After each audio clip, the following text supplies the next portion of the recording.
Hi guys, welcome back. I appreciate you joining me again for another episode of Privacy Mentor. Today I have a very special guest with me and he has some great information that you're going to want to hear. So my guest today is TK Kitts and he serves as president and chief investigator of private intelligence firm Redbeard Intelligence and Investigations. Now, one specific manner in which Mr. Kitts and his agency helps people or help prevent cyber-enabled financial crimes is through their participation with the Department of Justice Money Mule Initiative. So you might be thinking, what's a money mule and what does all this mean? Well, stay tuned to find out. Welcome to the Privacy Mentor Podcast, your partner in the fight against identity theft, fraud, and cyber threats. I'm your host, Carrie Kursky. All right, so let's get down to it. TK, thanks so much for joining me here today. I really appreciate you coming on and sharing some information. So let's get started. Tell everybody, what's your day job? What is it that you do? Yeah, so thanks for having me. I appreciate the opportunity to share a little bit about myself and what we're working on here. Day to day, primarily we specialize in cyber investigations, cyber crime investigations more specifically. And that involves a lot of online fraud, different scams, and anything from Bitcoin fraud to romance scams to business, business or investment type of fraud and scams. Pretty much anything that uses the internet to commit some type of fraud against others. That's what we spend a lot of our time investigating, along with privacy awareness and and things like that. But we're a full service investigative firm, private intelligence and investigative firm, and but we offer other services as well. But what our big interest is in cyber related investigations. Well, it sounds like you pretty much have job security, considering everything we do is dependent on the internet and becoming even more and more. So let's get down to it. So in the intro, I teased everybody about how you're participating in the Department of Justice Money Mule Initiative. So let's start with, what is a money mule? Yeah, so money mules fuel fraud. That's kind of the tagline. And money mules essentially are just people, average people, everyday people, that at someone else's direction may receive and move money obtained from victims of fraud. So some money mules, they know that they've been recruited to assist in the criminal activity, and those are obviously the knowing and complicit ones. But the average one that we see are people that are unknowingly moving this money, that they've received, and those are through various means. Okay, so what are some ways that people get tricked into being a money mule? Because you said that there are people that willingly do this and other people that don't. So those that don't, how do they get tricked into becoming a money mule? Yeah, so money mules, no one goes out saying, oh, I want to be a money mule, unless they're a criminal. So, but the problem we have, and we're seeing in increasing numbers, is inadvertent or unwitting money mules. And the way that people are becoming money mules is essentially through responding to online job ads, or they receive social media requests from people who want to become friends and engage in certain relationships, or maybe through dating sites. Essentially, any way that an average person can connect with a stranger over the internet, that's usually the gateway to becoming a money mule. And so when you talk about being a money mule, do you find most of the people that are tricked into this, like the romance scams or the help wanted or job boards, do you find, is it to get the victim to give up their money, or is it for them to move money for somebody else, or is it a combination of both? So generally we do see that there is some level of combination where in specifically in romance or love related scams, those they often will start requesting money from the victim or from the average person, just to kind of feel them out, and because they also want to try to develop a level of trust with this prospective mule. And so sometimes that's usually what they will do, is ask for money to be sent to them of the person's own, from their own purse, basically, or from their own account, it's in their own money. And, and that's kind of, but in the other scams like job postings or lottery scams, things like that, most of them, may not ask for nearly as much money up front, and they normally are looking for someone to receive money. So it's kind of a case by case, or dependent on what type of scam is being run, would depend on how likely you are to be asked for money for you to send money yourself up front, or if you're just going to be start receiving money. One of the big things we see in online relationship type of activities that end up being scams or money mule situations is also something called sugar babies. And these sugar babies are people who are looking for a rich man or a rich woman on the internet to basically provide them with money and goods and things, just to be a sugar baby. And that's a term you may have to Google and for the modern term or the modern definition.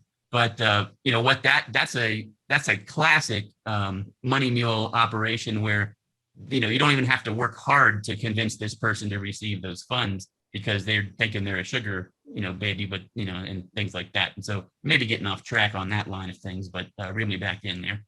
So we have the sugar daddies, sugar mamas, cougars, sugar babies, all kinds of things out there. It's crazy the terminology they use. So we had a case a few years ago where we worked on, and tell me if this kind of falls in line with the money mule. So she was a college student.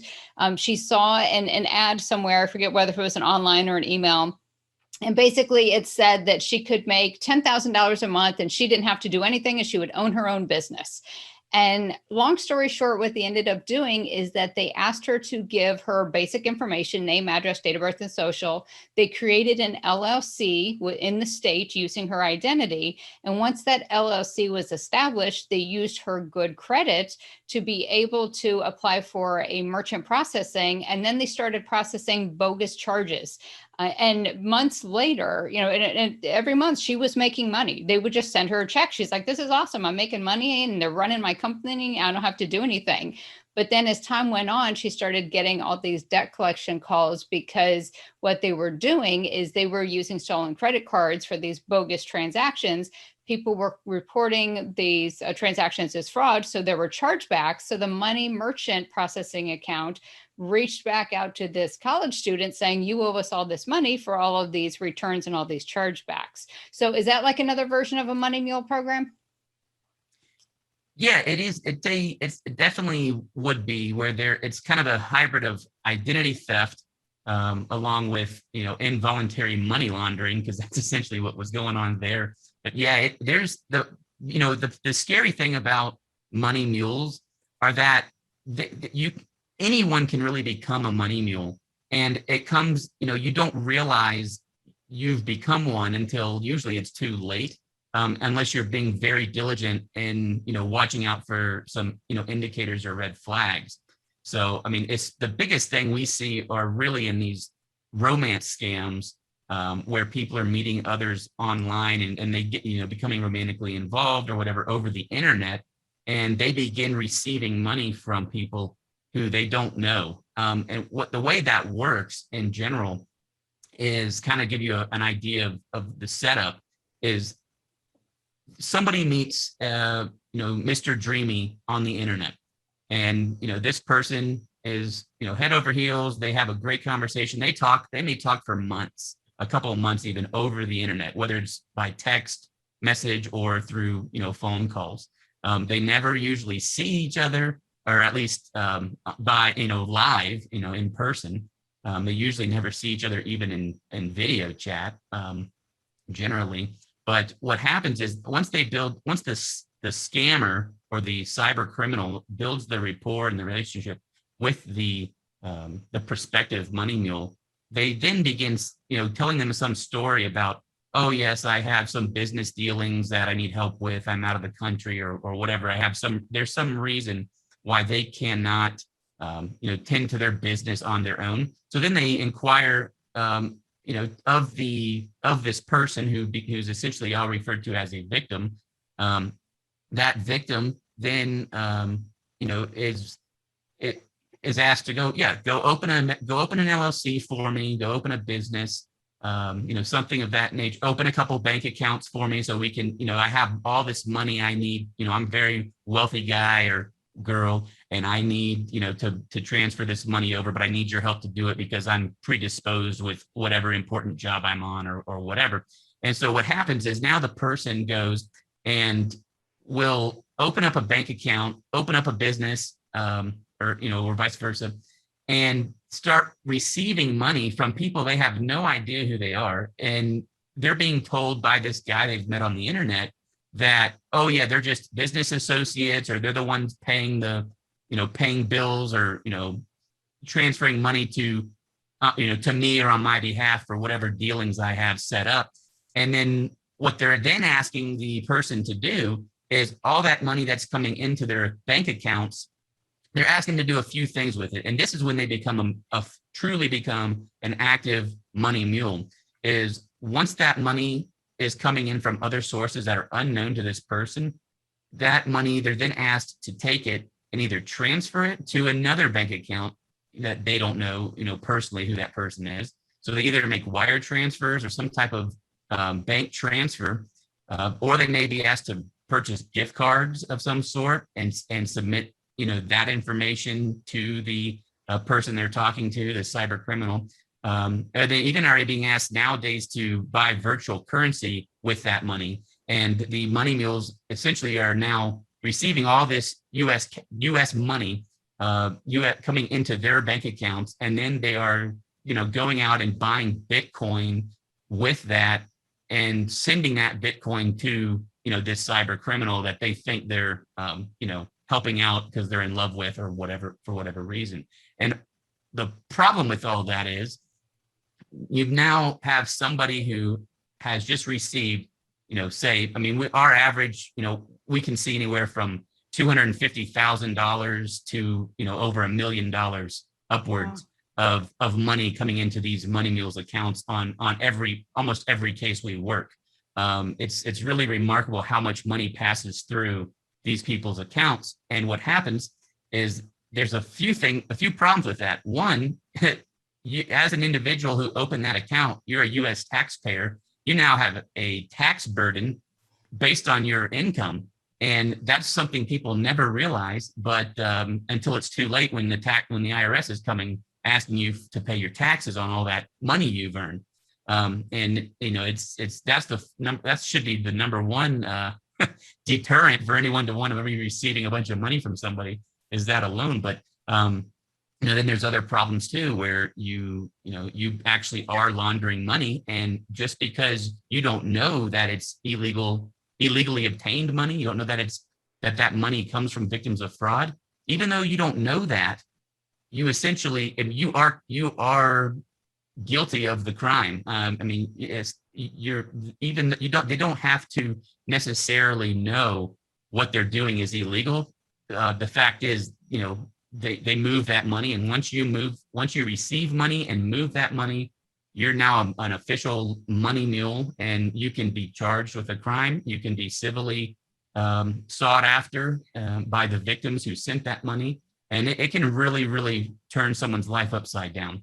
Wow. So that's definitely the definition of guilty by association. That's, I guarantee you most of the listeners here had no idea that was a possibility. And, you bring up a good point too, is that when people fall for these wire transfer scams, victims, where they get an email saying, wire money, and ends up going to somewhere where it's not supposed to be going.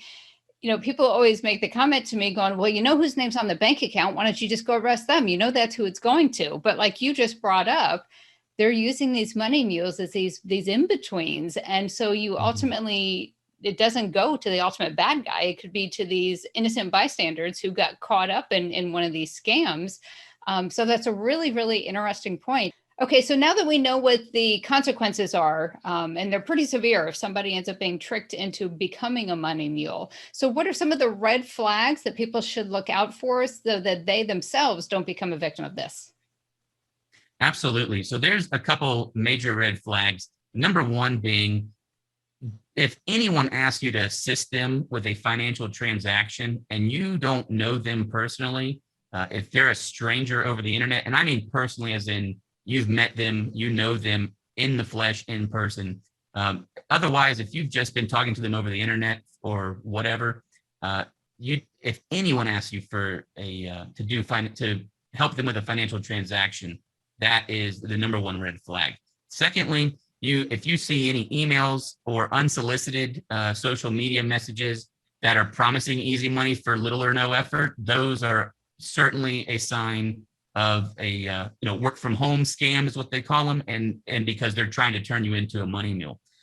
You may have an employer you communicate with that uses things like Gmail, Yahoo, Hotmail. If you've taken a job online, or you've taken a job, a work from home type of job, and your employer is using these free email services like Gmail, Yahoo, Hotmail, Outlook, whatever, that's usually a pretty good red flag, an indicator that this employer you supposedly work for may be worth doing some extra due diligence to make sure they are legit. And then thirdly, if you're asked to open a bank account in your own name or in the name of a company you formed to receive and transfer money, that's going to be a major flag. And same thing, on any dating or social media sites, if an online contact or companion whom you've met, is asking you to, again, receive money and forward these funds to someone else or someone you don't know, that's always going to be a major red flag. And, again, if a lot of them will even offer you to allow you, I should say, to keep a portion of the money which you transfer for them as part of your payment for, whether it's the job or just as a good gesture. All of that is money. You are a money mule if you're doing any of those things. So any of those items you definitely, want to avoid. Those are the signs of being a money mule. Okay, so now we might have a listener or two who, as they're hearing you talk about these red flags, they might be saying to themselves, that kind of sounds like a situation I'm involved in. So what advice would you give to somebody, or what steps should they take if they think they're involved in one of these programs? The number one thing is if you realize or you believe that you may be participating in a money mule scheme, the number one thing to do is completely stop all communication with the person whom you suspect to have engaged you in this activity, the suspected cyber criminal. Stop communication with them. Definitely block them, do whatever, go cold turkey, whatever it takes. You need to stop communication because you don't want to be continuing that. And then also you want to stop transferring or receiving any other items of value, whether it's money, goods, anything like that, or cryptocurrency. Stop the transfer of that immediately, and then start maintaining as much receipts, contact information, relevant communications like emails, text messages, chat logs, screenshots of messages, whatever. Start keeping all that stuff as much as you can, because you're probably going to need it later down the road. And certainly notify your bank and the service you use to conduct whatever the transactions were you were conducting.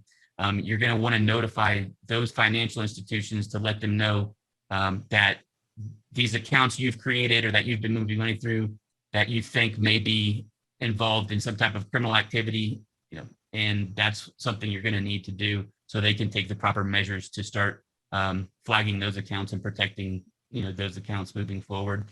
And then lastly, unfortunately, you need to notify law enforcement. Some people are a little concerned to do that because they feel like they may get in some sort of trouble.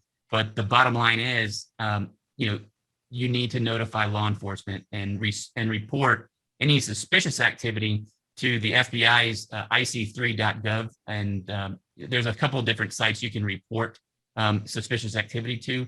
But notifying law enforcement is really the main thing you need to do once you realize you've become a money mule.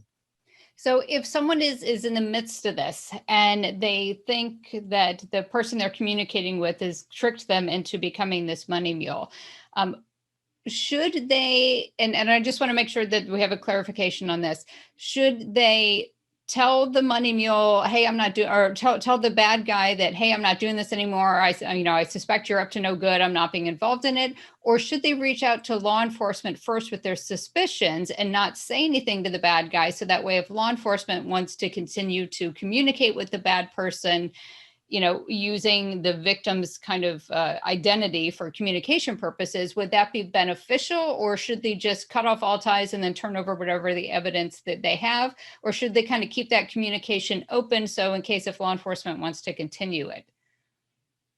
Yeah, so it is kind of a double-edged sword there, but because the official answer really is just stop the communication and report that immediately. You certainly don't want to warn or inform the bad guy that you've figured out that you're part of this scheme. Don't want them to you don't want to let them know you've become, wise to this operation. So because they may start, possibly trying to clean up their act or things once they realize you're onto them. So there's various, reasons why someone would just stop communicating, and so usually that's the best option, because simultaneously, you are going to stop the communication, but you are going to be notifying the financial institutions and law enforcement at the same time, essentially. So if they really need to get in touch with somebody for an investigative purpose, there won't be too much time that's passed in order to accomplish that. And then, lastly, if, some people do just come straight to us, they call us and we start the investigation privately. And because sometimes people aren't totally sure, what they're involved in. And, they may not be, certain enough of the facts of the whole situation to feel, that they have enough of their own conviction or evidence to report this to banks or law enforcement. So that's when they usually come to us, and they may say, this is what's going on. I think this might be a scam. I don't know, but I really want to make sure I don't get in any type of trouble, and I want to make things right. Can you help me out? And that's typically in those situations, that's when we get hired by a possible money mule, which is kind of interesting. Okay, and I'm glad you brought that up. So folks, if you're listening to this episode and you think that you might be involved in one of these, we're going to have TK's contact information, his company information in the show notes.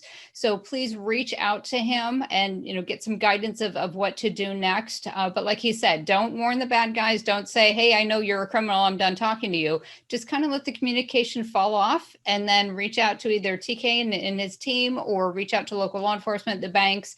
But definitely, try to get help as soon as possible, because if not, and you let this go and law enforcement gets involved in it, they're going to be looking at you as an accessory. So reach out and get help as soon as possible.